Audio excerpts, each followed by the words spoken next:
बगलामुखी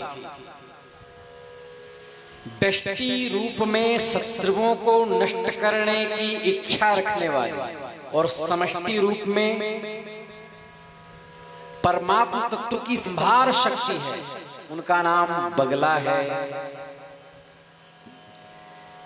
इनका दूसरा नाम है पीतांबरा विद्या। दतिया में इनका बड़ा स्थान है। पीतांबरा विद्या के नाम से बगलामुखी की साधना प्राय शत्रु भय से मुक्ति और वाक सिद्धि के लिए होती।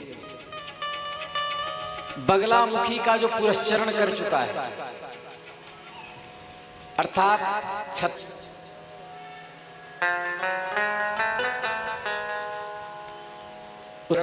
का फल 4 गुना करने पर 36 चौक कितना होगा?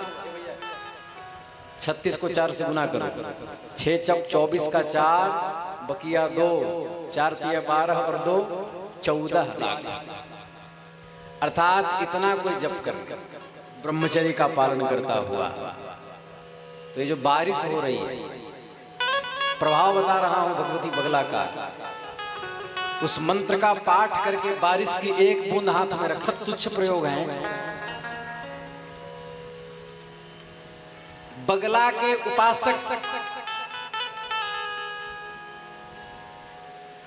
अपने इष्ट के अतिरिक्त किसी भी मूर्ति को जो पंचदेव से भिन्न है यदि प्रणाम कर ले तो मूर्ति के मस्तक में विस्फोट हो जाएगा।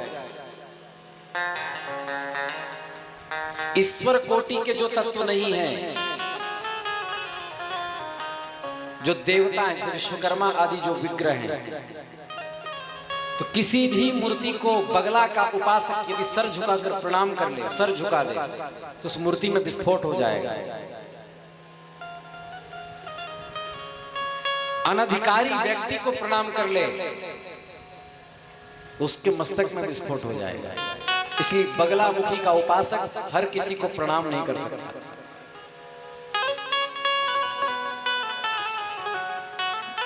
ये पीतांबरा विद्या है। इनकी उपासना हरिद्रा की माला से, हल्दी की माला से होती है। पीत पुष्प, पीत वस्त्र का विधान है। महाविद्याओं में इनका 8वां स्थान है।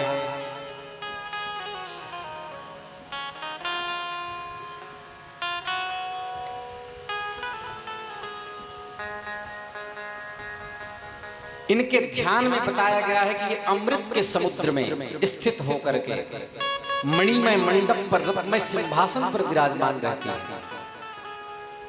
ये पीत वर्ण के वस्त्र धारण करती हैं, पीत आभूषण धारण करती हैं, पीला पुष्प धारण करती हैं। इनके एक हाथ में शत्रु की जिह्वा होती है और दूसरे हाथ में मुदगर होता है। पूरा मंत्र का उच्चारण तो हम नहीं करेंगे, बस इनके मंत्र में एक लाइन ध्यान देने योग्य है। सर्व दुष्टानां वाचम मुखम पदम स्तंभय।